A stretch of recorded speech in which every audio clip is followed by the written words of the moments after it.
the best of the best are the ones that we need to put forward as our examples because they motivate other young people. And every Eagle Scout, and I sincerely mean that, when you look at the numbers, 50 plus thousand Eagle Scouts a year, it's a tremendous number. But when you get to know every one of the stories, that's what's impactful.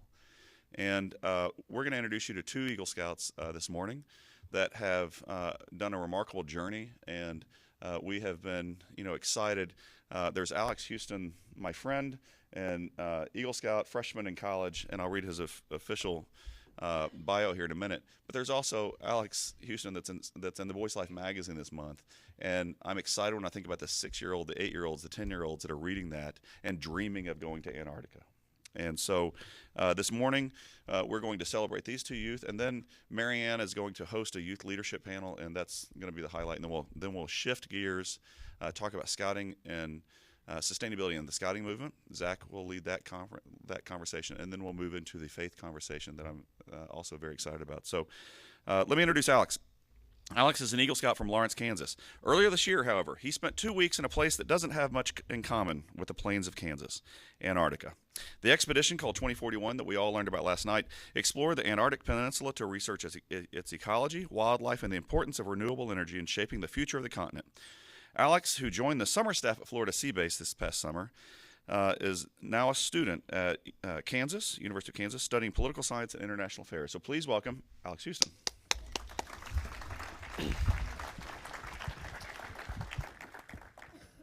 Thank you very much. As you said, I'm Alex. I'm an Eagle Scout, I'm 18, studying at the University of Kansas. And this March, I had the distinct pleasure of getting to go with Sir Rob, who you heard from last night, on behalf of the BSA, to Antarctica. And just once again would like to thank Rob and the BSA for allowing me to do that. So basically, what I've got, just tell you a little bit about my journey, what happened and what's happened since. And it's pretty easy to follow along. It's mainly just pictures, so just a little bit about my story. To begin with a little bit of history, on the left is Paul Seipel. I was the, not the first Eagle Scout to travel to Antarctica on behalf of the Boy Scouts of America.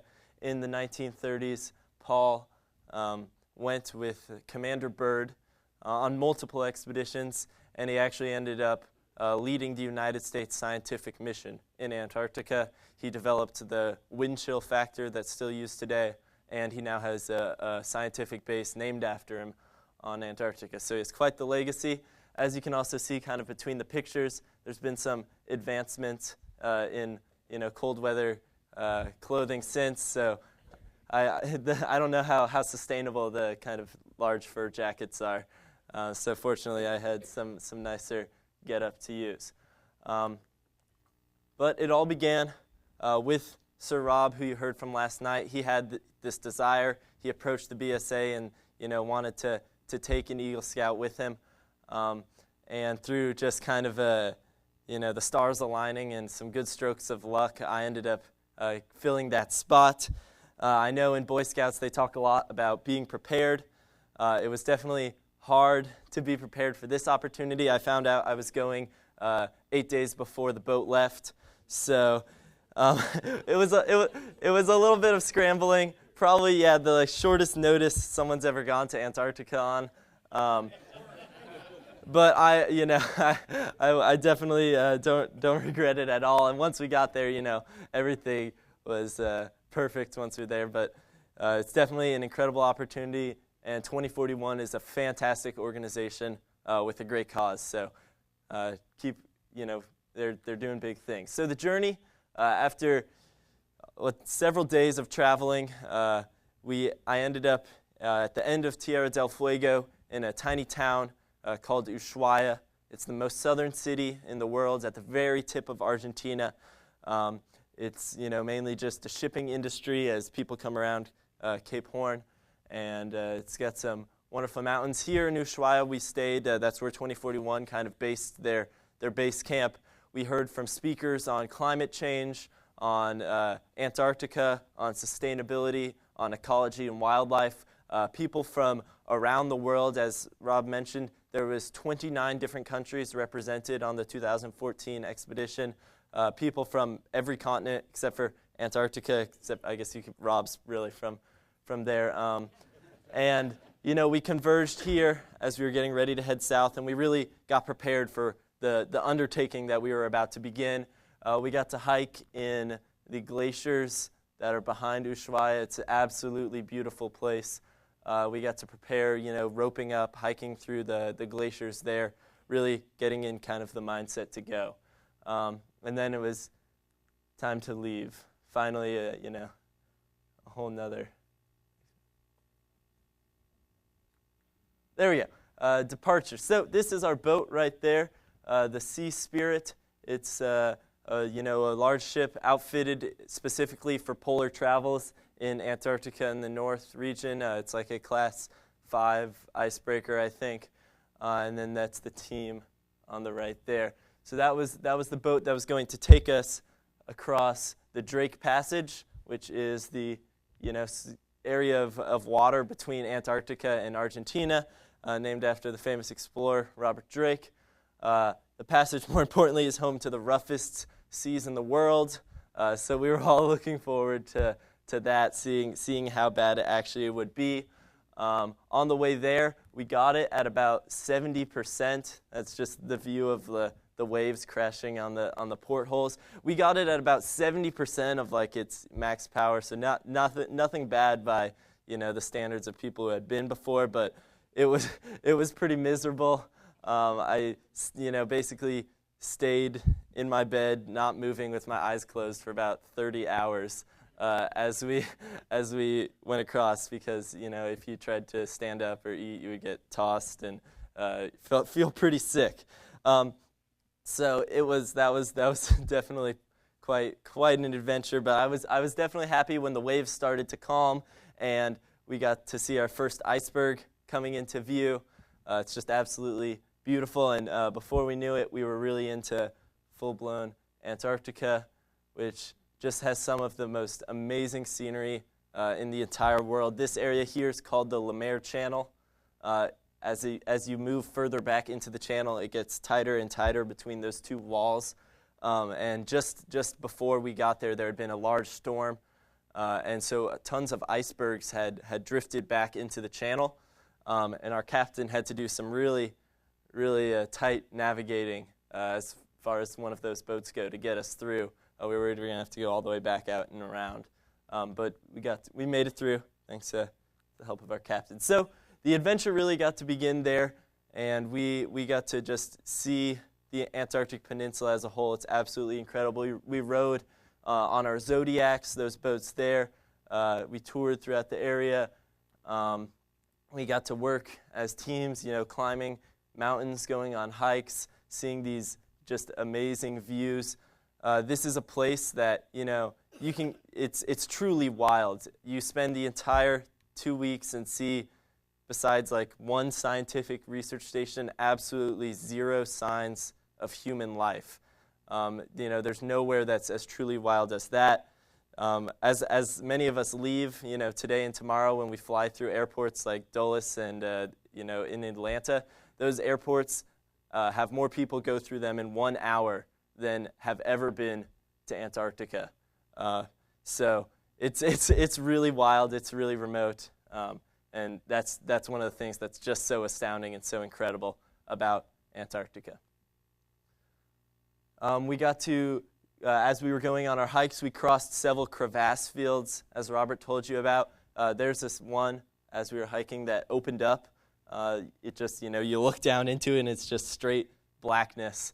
It's not all of them were open like that, though, so you were kind of just looking for tiny little ridges in the snow as it was snowing and the wind was blowing, and it's pretty exciting. We had a guy put his foot through one, and it was a little scary, but we made it through. This picture here, a few of us had the opportunity to take part in the polar plunge, as they called it, which is you just strip down to your swimsuit, you hop in the water, and pretty instantly you want to get back out. The water is, because it's so salty and so saline, it can actually get below freezing before the ice starts to freeze. So the water in there is about 30 degrees cold. I think they must have photoshopped like that sort of smile on my face. I was definitely not smiling. It feels as like, all you can feel, every nerve in your body. If you stay in there for more than like a couple minutes, you're pretty much done for. So it's hop in and get out for a cool picture. So that was definitely an experience. I took my troop flag to Antarctica, got an awesome picture with Robert atop one of the mountains we hiked up. So maybe I'll bring that with me on my next adventure wherever I head. We got to visit a couple scientific research bases. This one's an Argentinian base. There's people who live in Antarctica 6 months out of the year or year-round doing scientific research. There's no permanent inhabitants, but that's really as close to you get. We got to meet the guy. He's an Argentinian man. He's spent the most time in Antarctica out of any human ever. He's lived there for years upon years upon years. He runs a plane, his own just plane, and he flies down there and works for the scientific base. And we got to do some camping out on the ice, which was pretty incredible. What was really impressive, I had I had an experience cold weather survival camping through Boy Scouts. So as far as the people on the trip were, going, I was pretty prepared. What really amazed me was there was people on our trip from, the Middle East, from Australia, from Asia, who going to Antarctica was their first time seeing snow. And they camped out with us. The stars there, absolutely zero light pollution. So the stars are, just the most amazing thing you can ever see. That picture's not digitally enhanced or anything. You can really see the Milky Way that clearly. And then you can also see here at the bottom, they've got those tents set up. There were a few tents set up where we were camping that the staff got to sleep in. We actually dug holes in the ground, little ice shelters, built up the walls to protect us from the wind that was blowing really hard through the night, and just had a bivy sack that we slept in. I actually stayed pretty warm that night. There were some people that complained about it getting pretty cold, but I had my layering pretty well kept. So I stayed pretty warm and slept great out on the Antarctic ice. So I kind of know what Rob was talking about when not wanting to pitch a tent and just sleeping. It did end up saving time. And that night, we were out on the ice. We just had a fun time. We had an international snowball fight. It was like the U.S., Mexico, and Peru versus the Netherlands and the UK and China or something like that. And it was just absolutely incredible for all these people from around the world to come together. And there was people who wrote poetry and presented poetry about Antarctica there. And it's just this awesome community of people that are sharing this incredible experience that's so different than what pretty much anyone has ever had before. And that's just really cool.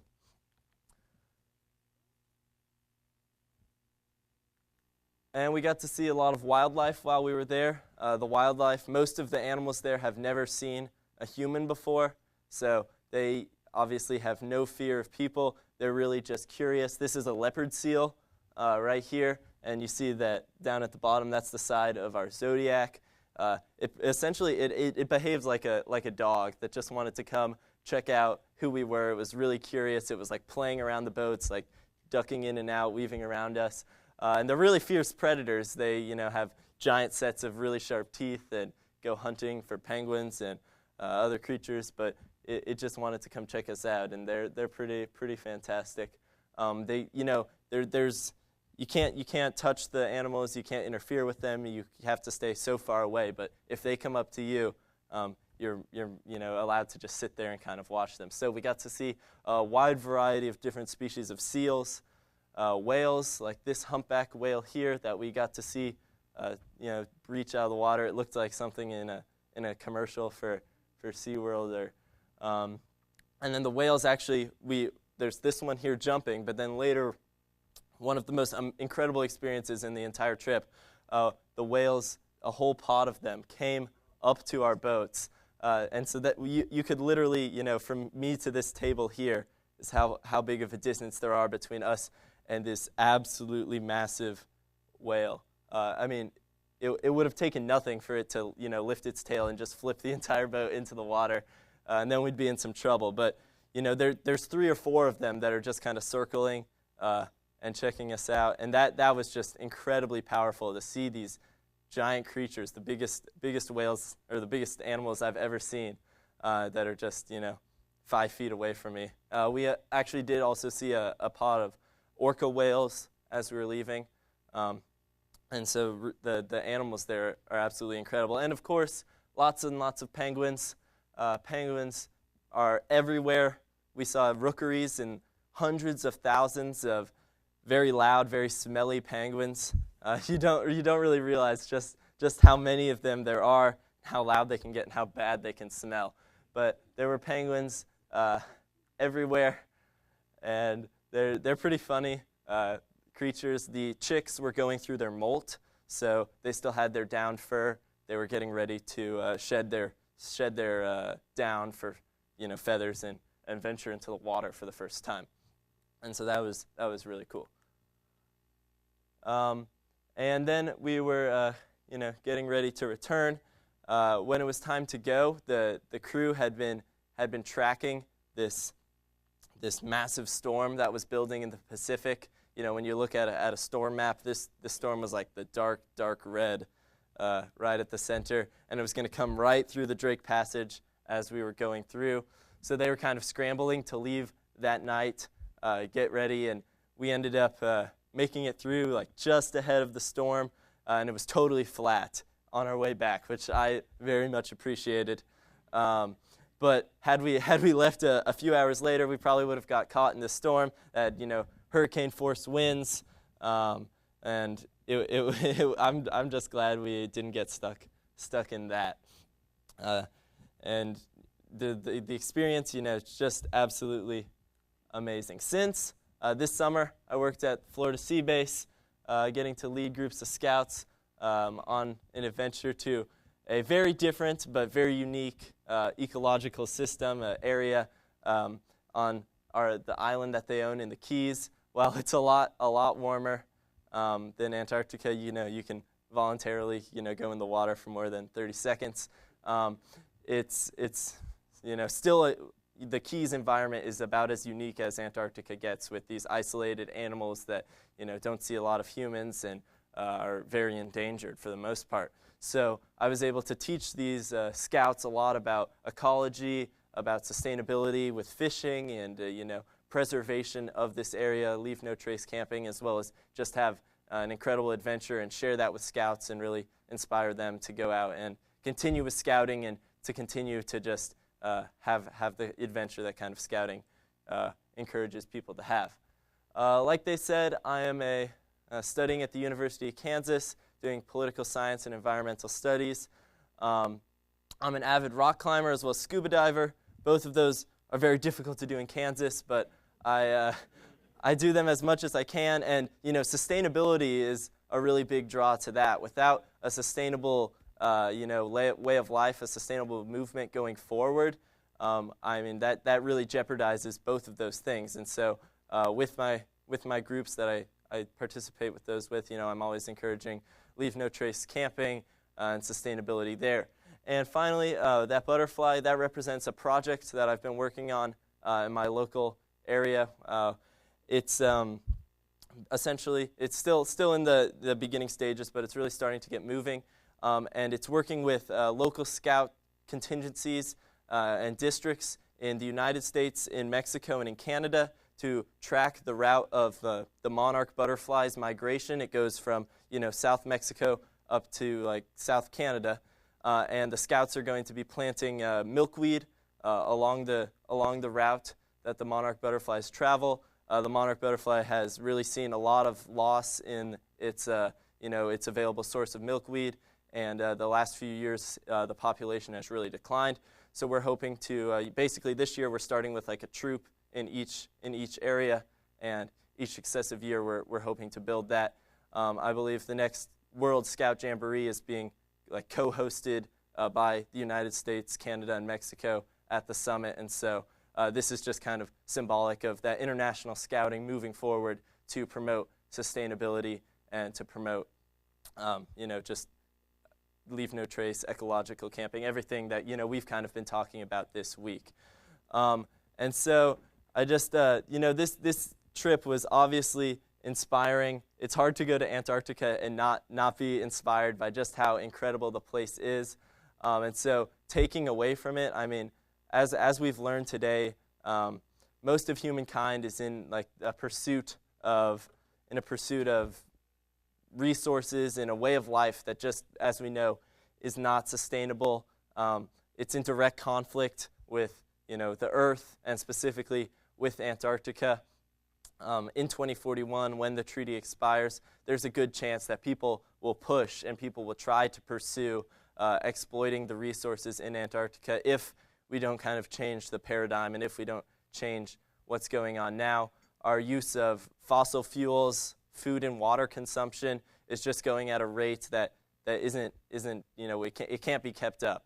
Not to mention that as global warming progresses, that just exacerbates inequalities in wealth, in like health, and that's really spelling a lot of trouble for the United States and for the world. And Antarctica is it has a lot of statistical importances. 90% or 70% of the world's fresh water is there. It's the world's largest natural reserve. No one owns it. 90% of the world's marine species can be traced back on the food chain to the krill population specific to the Antarctic waters. So there's a lot of legitimate reasons to save Antarctica, because without it we're in a lot of trouble. But kind of in the larger sense, I really see this last area on Earth that humans haven't gone to as essentially a litmus test for what way humanity's progressing, where we're going. If we choose to kind of violate this last place, I'm pretty concerned for what might happen. But I believe with organizations like the BSA and like Rob with 2041 working to further this cause, it's definitely an achievable goal that in 2041 the Antarctic Treaty gets renewed indefinitely. I know that's Robert's ultimate goal, is to, in the next summit when the UN meets, is to just set it forever. No one can touch Antarctica, and that would be amazing. But what I really encourage everyone to do is, we have a very, very unique opportunity to go back to our troops, our districts, our councils, the BSA as a whole, to really make an impact here we have a platform and a stage that is, compared to what most people have the opportunity to do, ours is huge. And so I really encourage everyone to go back to where you're from and to do something to promote sustainability. It can be big, it can be small, it can be seen or unseen. I just think it's very important that everyone works to do something. It's very, very easy to come to one of these and to be inspired and to really feel gung-ho about doing something. But in about 2 weeks, if you don't make any progress, if nothing gets moving, if nothing gets off the ground, it's very easy to kind of just fall back into where you were before the conference or where you were before a trip like this. And so that's really the challenge that I hope all of you choose to do, because if everyone here makes a small impact, that's just going to be that multiplier effect as more and more people get involved and more people really work to promote sustainability. So once again, I'd just like to thank everyone here for coming to hear me speak. Thank John for putting on this amazing conference, and thank Rob in 2041.